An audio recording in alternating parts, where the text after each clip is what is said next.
Yeah, I think the word AI has sort of evolved to mean lots of conflicting, confusing things, and I think it's useful to have like an overall picture of the landscape. So maybe we can start with sort of just the broad definition of what AI is, right? AI is really the quest to imbue computers with the ability to do things that typically only humans can do, right? Cognitive tasks, thinking tasks, things like that.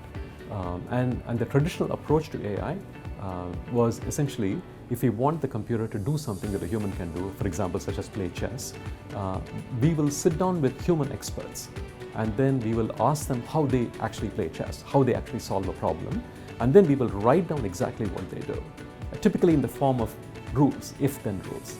And then we will directly program these if-then rules into the computer, and then that is the AI system.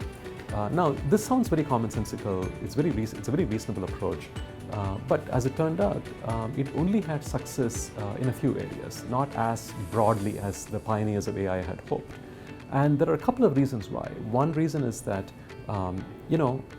we can do lots of things effortlessly, but if asked to explain how we do them, we can't actually articulate how we do them. And this is actually called Polanyi's paradox, which is we know more than we can tell. So that is the first problem. If you give me a picture and say, hey Rama, is it a dog or a cat, I can tell you in less than a fraction of a second, but if asked to explain exactly how I arrived at the conclusion, I would have a very hard time doing that. That's the first problem. The second problem is that even if you write down a whole bunch of if-then rules, the thing is, when the system has to face new situations in the future, those new situations may not correspond to any of the rules that have been sort of enshrined in the software. So what happens then? What does it do? Humans have this ability to very flexibly modify their mental model to handle new situations, but a bunch of if-then rules is very brittle, it can't handle it.